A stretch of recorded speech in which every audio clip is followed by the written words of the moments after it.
Hey everyone, this is Pete, and welcome back to Atari ST A to Z, a series of short playthroughs of Atari ST games, some which I grew up with and some which are new to me. Today is one of the former. This is Purple Saturn Day, released by ERE Informatique and published in several regions by Epix. So this is an interesting game in its own right, partly for its development history, partly for just ERE Informatique being a pretty interesting company in its own right. So I'm just going to read you a little bit about the establishment of the Exxos label, which was a subdivision of ERE Informatique which developed this game before we go any further. So Exxos was announced to the press in a ceremony at the Champs-Élysées ERA studio in 1988. So this was a year before Purple Saturn Day came out. And Philippe Ulrich delivered this statement, if you want to call it that, to the press. Mesdames and Messieurs, the decision was not easy, but all the same we have agreed to reveal to you the secret of our dynamism and the creativity which makes the ERE Informatique a success. If there are sensitive people in the room, I ask them to be strong. They have nothing to fear if their vibrations are positive. The telluric forces will save them. My friends, the inspiration does not fall from the sky. The genius is not the fruit of chance. The inspirer and the genius which designed Macadam Bumper, that is not the fabulous Remy Herbulot or the marvelous Michel Rowe. The inspirer and the genius which generated Captain Blood, it is not the inextinguishable Didier Bouchon, and even less your servant. It is him who has been in our office for months, he who comes from outside the universe, he that we reveal today to the world because the hour has come. I name Exxos. I ask you to say after me some magic sentences which point out his country to him. Ata ata hoglo hulu. Ata ata hoglo hulu. And so that was how Exxos was introduced to the world. So ERE Informatique was an interesting publisher because they were one of the first prominent French game developers who came out there. And they did quite a bit of in establishing the stereotype that persisted for quite a while of French games being weird. And with that statement there, you can probably see why. But as well as being weird, ERE and Exxos' games were renowned as being highly creative and taking lots of interesting influences from sci-fi as well. So that's where all that came from. ERE went on to have some fairly serious financial difficulties because its various distributors just didn't pay them, as far as I can make out. And they initially decided to counter this by partnering with Infogrames, who are a prominent French publisher who have had an interesting history in their own right, but that's a story for another day. But ERE continued to have some issues with royalty payments along the way during their time with Infogrames, so they subsequently then split off and became a company called Cryo Interactive. They sort of formed this by stealth in 1989, the same year Purple Saturn Day came out, but then it was sort of properly established as its own independent company in the early 90s, and they went on to produce some quite well-regarded games in the early CD-ROM era, so things like Dune, Mega Race, and that sort of thing as well. So that was all the same people who were doing these highly creative games in the late 16-bit era. Right, on to Purple Saturn Day itself. So here is the box. It's quite a nice distinctive bit of artwork there. There's Exxos himself there. So Ata Hoglo Hulu. And here's the back. There's some nice screenshots showing us what to expect. So, on this day they come to vanquish you, friend. 4 contests, 4 arcade games. The Ring Pursuit, Brain Bowler, Time Jump, and the Tronic Slider. Purple Saturn Day, a high-speed trip into total 3D. Purple Saturn Day, 100,000% arcade action, for real, friend. If the excitement gets too amazingly wild, just repeat after me. Ata ata hoglo hulu. And remember this, friend, Exxos is good for you.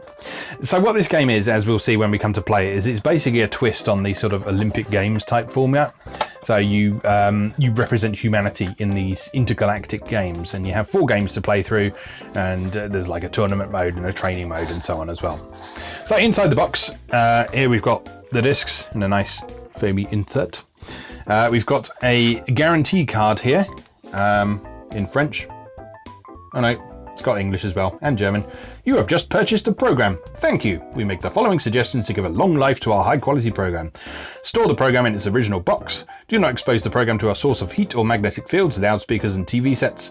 If, in spite of the care taken in its design and manufacture, this software product should prove unusable due to defect, please fill in this guarantee form and return this product in its original packaging to Infogrames, who will exchange it. Okay, so they were actually with Infogrames at the time this was released. So there's the Infogrames logo down at the bottom there, along with Exxos and ERE Informatique and CobraSoft. Not sure who they are, but maybe they were a distributor for the UK.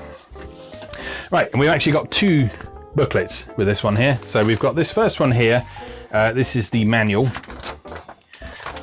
So it tells you some basic stuff like how to load the program, how to play the various games and so on. So this is reasonably dry and straightforward, and explains what's going on. But it does tell you how to play all the games, which is quite helpful because they're fairly... I don't know the right word to use, really. They might seem a bit obscure when you first start playing them, especially if you don't have a manual. So it's good to read up on those beforehand. Now, the really interesting thing in here is the official participants guide to the Purple Saturn Day games. So this is largely irrelevant to the actual game itself, but it's one example of how ERE Informatique and particularly Exxos were good at kind of setting the scene for what they do, using sci-fi inspirations and so. So this is positioned as sort of an official in-universe guide of the game. So it's the official participants guide for official participants only, edited by the General Purple Saturn Day Committee. And then we've got I don't know if you can see that there, the official stamp of Jean-Philippe Ulrich, the Exxos director for the solar system. So in here we've got the Grand Purple Saturn Day commencement speech given with the benediction of Exxos himself in person. We've got hats off to Hans Morlock, the founder of Purple Saturn Day. Practical recipes that this one is guaranteed to solve all your stomach scale pruritus problems. Millions of fighter pilots have known this itchy horror caused by laser-fired dribble. We've got new prayer particles. All your ideas gone, your brain has turned to sticky garbage. Chances are you've been smoking too many Trump tails. Why not think of Exxos? Exxos is good for you. Copyright, I know. Exxos is good for me. Publications. Ointmentus Meteoris. Goodbye bumps and bruises, a soothing cream to chase those meteorite shower blues. Choose a plump style-conscious gluck, that's a variable unit of measurement formerly employed on rubber plantations. With a carefully selected Exxos feather, make an incision in the throat of a prepared migrax, prepare him by buying large quantities of booze in a low-life gin joint. Use the feather to spread a few drops of green migrax blood over the style-conscious gluck. Then say aloud the following incantation translated from Truma dialect to invoke the meteor god of system ICC-86. Hula hula hoop, this is the right for the meteorite, hoop and hula, yes boss. And so on. And then towards the back, we've got the list of forbidden toxic substances and rituals by the Purple Saturn Day Committee. So, rituals forbidden during the Ring Pursuit event include unfriendly gestures, words, subliminal messages or other forms of negative sentiment transfer, but only if the opponent is a Golgos. The meteorite ritual I just described is forbidden except for the verse Hoop and Hula Yes Boss, which have negligible effect on asteroids orbiting Saturn. Also forbidden are mumbo-jumbo antics of any kind, radio chants based on prey-on technology or the wearing of dark spectacles. Forbidden substances during the entire event include trompe tails, ham, sausages, pork, etc., squeezed pig juice, Putrex vomicus quince, which is the odour in locker rooms, deer steaks, because the Purple Saturn Day president is Swedish this year and is married to a deer. Previous Earthling PSD presidents have been married to honey pies, angels, darlings and babies. All 5th generation aerosol sprays, the ones that vaporise large objects, industrial machines and vehicles for pollution reasons. Anti-grav laser blades, non-ceramic sheaths, pacemakers they could explode, bits of computers sacrificed to Exxos, ointmentus meteoris, writhing yucks, metal boxes with holes in general, alcohol or anything that could be mistaken for alcohol, polishes, fuel, cleaning agents, deodorants, etc. May the best being win. So you can see that this whole thing is presented with pretty good humour. And it's a fun game as well. This is quite a technically impressive game as well. So I've been looking forward to revisiting this. So without any further ado, let's go and play Purple Saturn Day. Okay, here we are with Purple Saturn Day from Exxos and ERE Informatique and all that by Remy Herbulot, the graphics by Didier Bouchon, music and sound by Stéphane Pic, and the Exxos spirit, Philippe Ulrich. So this is a really unusual, interesting and fun game that I've been wanting to revisit for a while, but just haven't got around to. So no better time than the present. So Okay, so here we are. So the concept of this, like I said in the introduction, is this is a sort of twist on the multi-event Olympic Games, like Summer Games, Winter Games, that sort of thing. Except it's a sci-fi one. It's based around a period of time when the planet of Saturn turns purple, hence Purple Saturn Day, and that happens once every Saturn year, if I remember correctly from the lore. And yeah, what happens then is that people from all over the galaxy come to participate in these games and see what's going on. So let's begin. And as always, any weird graphical effects like the ones you can currently see on the screen are to do with running from a pirate copy disk, so I can capture footage emulated. Right, so we have 4 events here. You can click down here on this triangle to start sort of the actual event. But for now, just in order to demonstrate the games, I'm going to do the training modes for them. So we start with the ring pursuit here. This is a sort of slalom-style racing game, which unfolds from a first-person perspective, and you just have to... it's not necessarily about beating your opponent to the finish line. It's more about scoring more points than them.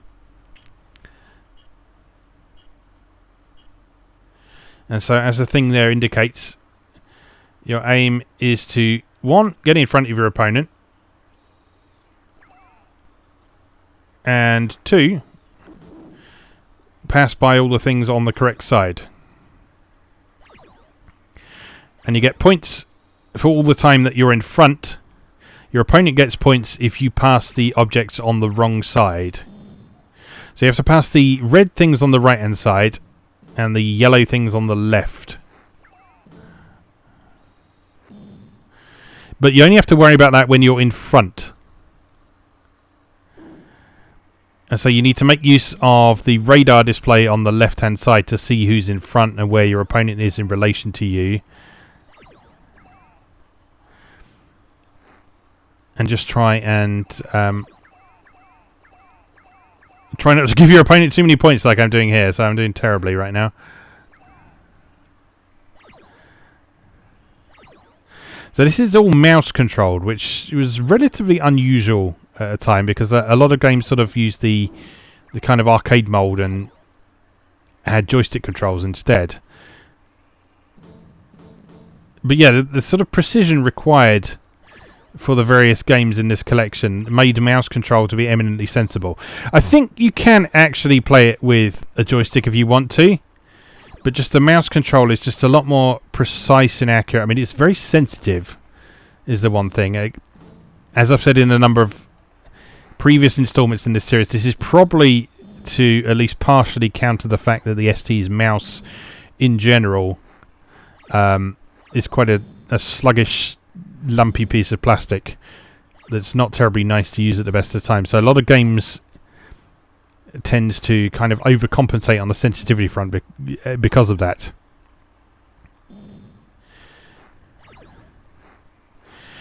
One thing you'll notice that I always find incredibly impressive in this is the scaling of the sprites.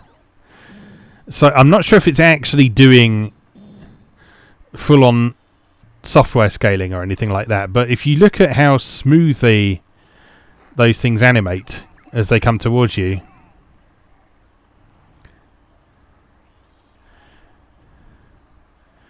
you'll see something that really sets itself apart from other games of the time, because what typically happened in games that use sprites to create an illusion of 3D on the Atari ST is that they would draw maybe sort of 4 or 5 frames of animation depicting the object at various distances from yourself and leave it at that. But in this, what they've done is they've either drawn considerably more frames of animation than is normally used in this kind of thing, which is probably the most likely thing, or they've actually developed some sort of actual software scaling routine, which is possible, I guess. I mentioned in the intro that sort of Aero Informatique were kind of infamous for establishing the French games are weird stereotype, but the other stereotype about French games, which was a lot more positive than French games are weird, is that a lot of French games were incredibly technically impressive. So they were really good at mastering the hardware of the time, making really effective use of it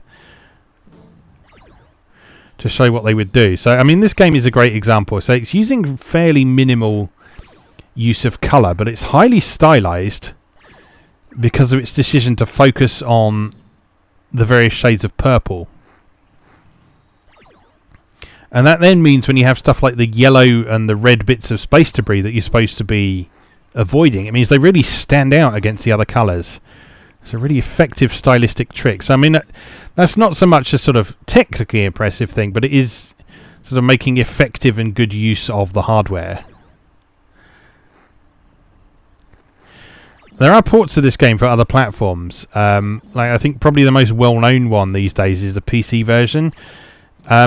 But for me, the PC version looks way worse than this, because I think that uses the PC's EGA mode, the PC's 16-colour mode, which technically speaking should be pretty similar to how it looks on the ST, but the trouble with EGA on the PC is that although it's the same number of possible visible colours on the screen as the ST16, the actual available palette of colours that you can draw those 16 colours from is much smaller than what the ST offered. So the ST had a palette of, I think, 512 colours on the basic ST models, and then 4096 colours on the STE, if I remember correctly.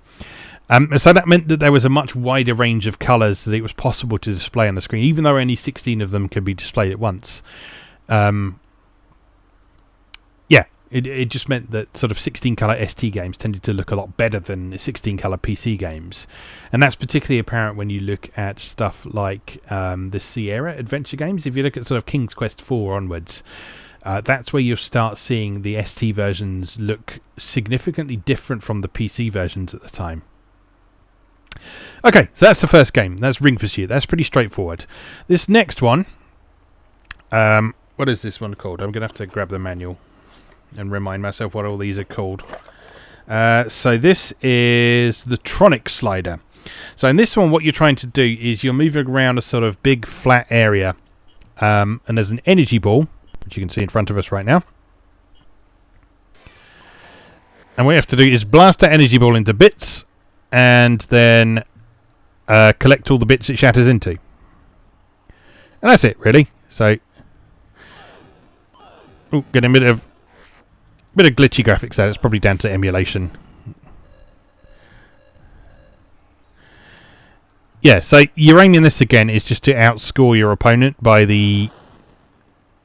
Actually, I'm not entirely sure what determines the end of this game. Maybe it's the 2 meters on the right-hand side there. So you can move forwards, you can slide left and right, but you can't move backwards. So if you want to turn around in this, you have to hold down the right mouse button and push to the left or right, which actually isn't quite as clunky and cumbersome as it sounds, because you actually move by 90 degrees at a time. Alright, where are you?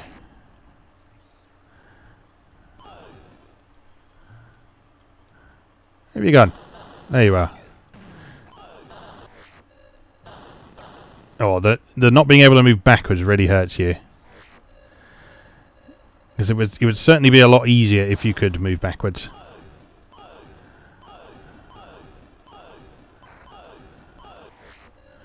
Oh yeah, hoover them up. This is another good game for you to sort of see the sprite scaling at work, because like all of those pillars on the playfield,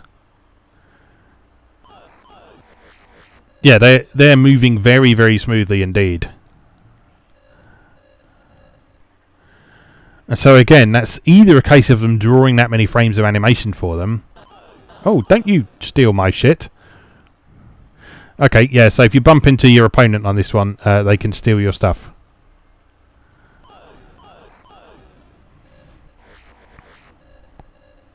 Yeah, thinking about it, it's probably more likely that they develop some sort of scaling routine for this game. That wouldn't surprise me at all. You might notice if you look at the map on the left as well that the actual layout of the level is changing as we play as well. So it's putting more pillars in the way to make things a bit more difficult for us. Again, not entirely sure if that's based on time or progress or whatever. But yeah, it just does keep things going as you progress. Right, so like I said at the start, we're playing the training mode of this at the moment, which means that we're competing against a robot, basically. When you play the full campaign mode of this, there's sort of an element of persistence to it. So what happens is you play against a bunch of alien opponents in the game, and they all have stats that sort of correspond to how good they are at the 4 games involved in this. And what happens is the more you play, the more they evolve. So you have to sort of keep your disk write enabled so that it can write that data to the disk. And it means that over time, so when you first start playing the game, you're playing the first ever Purple Saturn Day. But the longer you keep playing, it's sort of subsequent Purple Saturn Days. So there's this lovely element of persistence with the game that allows you to kind of see it evolve and presumably adjust in difficulty as you play. So we're not playing this over the long term right now, so we won't see any of that now. But rest assured that that is a feature that's here, and so it provides a bit of longevity to this game that might not otherwise be there with it only having 4 games to play. There's also no multiplayer mode because, well, just due to the nature of these games, there's no practical way that they could have made multiplayer work.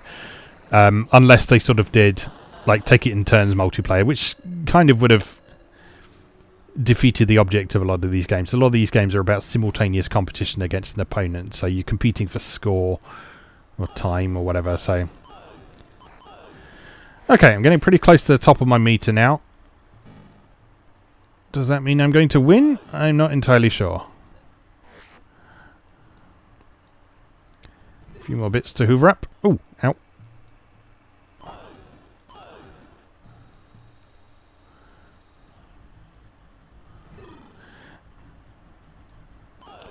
Yeah, again, if it wasn't already obvious, this is also using mouse control, much like the Ring Pursuit is. And so again, that allows you a lot more... Oh, he's stealing my shit. Get out of here.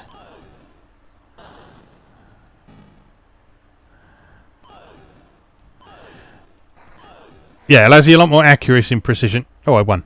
Somehow. Oh, 5 minutes you play for. Okay, there we go. That answers that. Right, I'm going to have to look up the next one because it's quite a bit more complicated.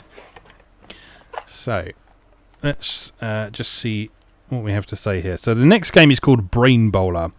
So it in fact warns you. Important, this game may seem complicated at first. In fact, it is revolutionary. Read the following instructions carefully and you'll soon be playing an amazingly exciting game. So both competitors face a brain wall. The 2 sides of the brain are the 2 players' territory. So we are on the right. The idea of the game is to reactivate your side of the brain by guiding the electrical charges towards the 6 pins linked to the central Exxos. There is no time limit. Okay, so I'm not promising anything on this because I remember having real trouble with this growing up. But basically, it's a sort of a competitive puzzle game. You'll see what I mean. It's kind of hard to explain without sort of having it on screen.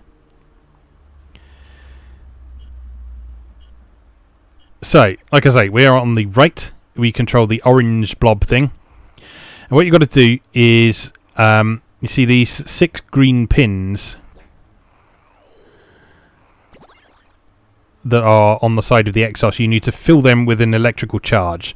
And so you do that by directing these electrical charges around the place by shooting your ball at the board to open and close gates and take it to various positions. So for example, that one's gone up there now, so if I close that gate, that will keep them in that section there.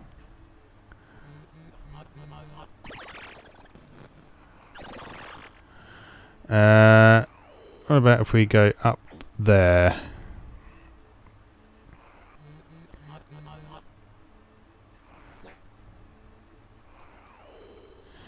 Right, that one up there, that is a short circuit, so you don't want them to go into that one.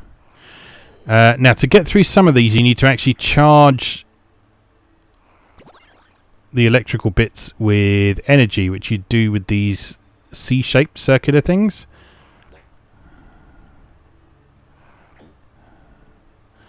So if we can manipulate it so that they go through there. I don't think there's any way of actually sort of specifically guiding the bits of energy is the only thing. So all you can do is you can open and close the gates, and you can send them through the sort of pill-shaped objects. If I send that one...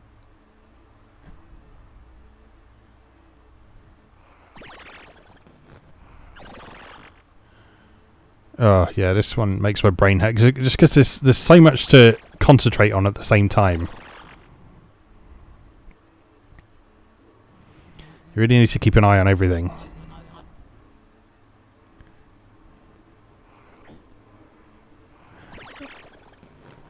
Alright, okay, so with that I've charged my ball up with energy, so I can now open up that cell there, and that means I can start charging those with energy. I believe that's how it works anyway.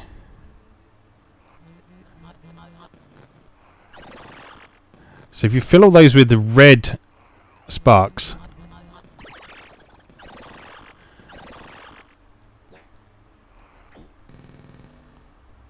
and then send a bit of energy through there, you can light all those up as green, and that will allow them to pass through and do stuff. But you'll notice that my opponent is continually coming over here and sort of stealing my bits of energy. So that is a perfectly valid strategy that you can use. I feel he's probably going to win this one, because like I say, I was never very good at this one.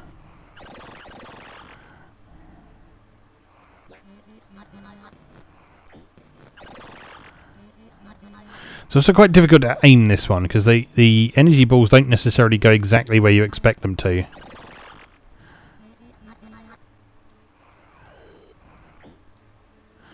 So you got to be careful not to accidentally do things like open gates and destroy your red chips and that sort of thing, because if I remember rightly, when a chip is red, it is vulnerable.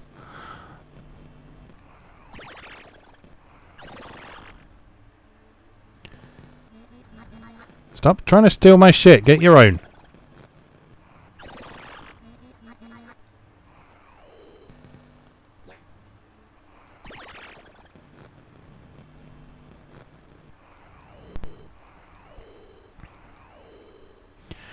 Alright, so he's doing considerably better than me at the minute.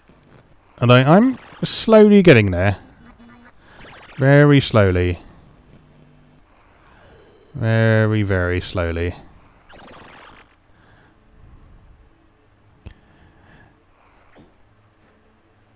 Right, so if I can just fill up the other set of chips with red, that'll be good. So that one's been done. I can't close that one off. I need to get some down into this area here. Oh, he's won. Oh well, there you go. Anyway, that's how that one works. And then you can beat up your opponent at the end. No real reason, it's just fun. Anyway, that's how that game works. That's, what was it called? Brain Buster or something? That's the one I always had the most difficulty with as a kid. Brain Bowler, it's called. But there we go. Okay, how do we leave? Okay, and the final game is called Time Jump. I remember this one being my favourite. I think at least partly because it was probably the most simple. And I could understand it the best. So let's see if I can remember how to do this.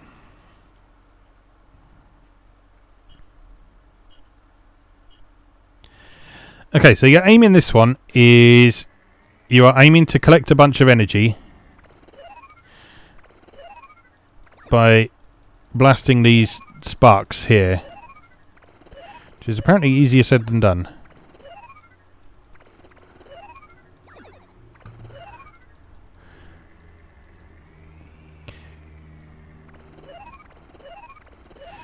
Yeah, that mouse sensitivity is causing a few issues here.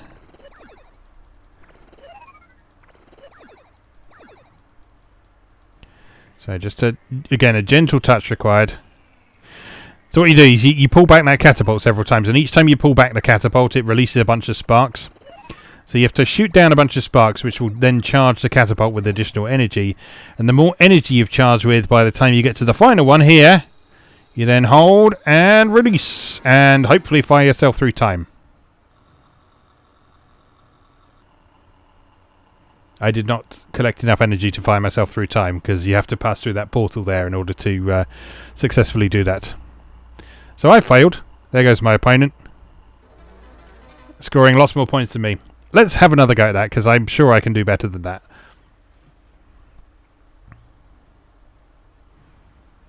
I say this one used to be my favourite, but again, the mouse sensitivity of this emulated version is really messing with me a bit on this one.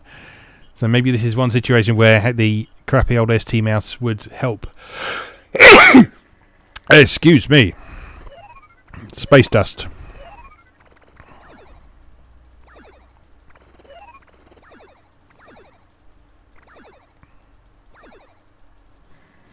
That's a little bit better.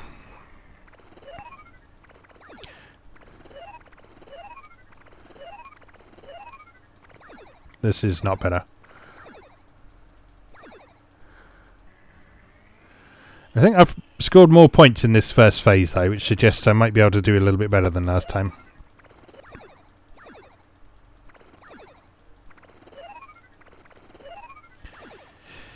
One thing I do like about the sort of presentation of this game is, one, is the sort of consistency it's got with this cockpit view for the several different events. And I really like the use of your hands and your fingers at the side of the screen there to... Oh, not far enough again.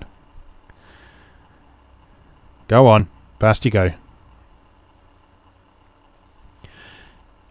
Yeah, the way you can sort of imagine this being controlled by hands and fingers and pressing those buttons with your thumbs. I always thought that was really cool. I had a lot of time for games where you could kind of see yourself in the cockpit. So I used to really enjoy things like, a little bit later, I used to really enjoy things like Wing Commander on the PC, where you could see your knees and your hand using the joystick in the ship. That was always fun. That's one thing I always like about virtual reality games as well, is where you actually get to sort of physically interact with the cockpit of spaceships and that sort of thing. Spaceships and aeroplanes and that kind of thing.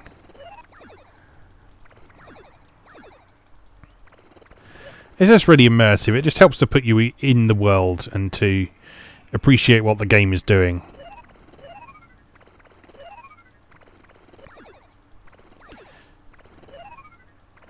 I am bad at this game.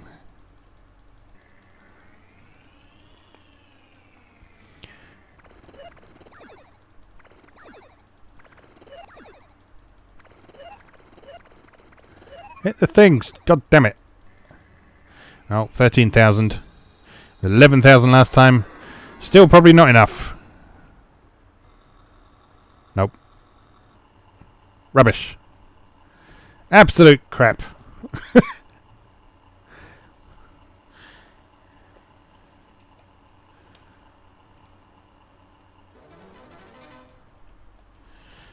I'm actually going to have a go with the joystick. This is probably inviting disaster, but we'll give it a go anyway. Can't be much worse than I've done with the mouse there, can it? So let's try again. So I do want to show you the time jump sequence. I can't remember what it looked like, but I remember it being kind of cool.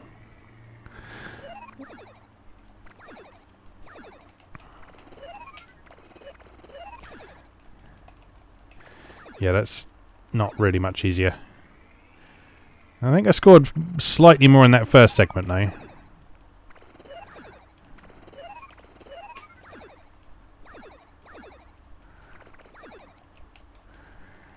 Well, that's marginally better.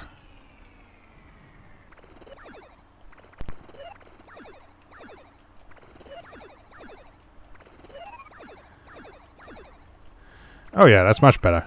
Okay. I take it back. Joystick's clearly the way to go on this event. Have we done enough, though? Let's find out. Twang! Yeah, there we go.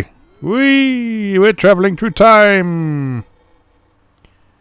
That's right. So the further you go, the more that thing sort of evolves and shifts into different shapes.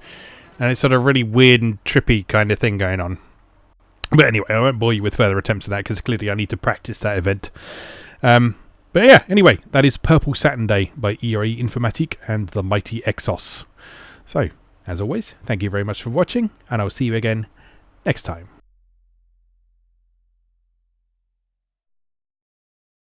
Thanks for watching.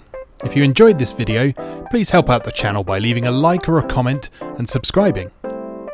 New episodes of Atari A to Z are on Tuesdays and Atari ST A to Z on Thursdays.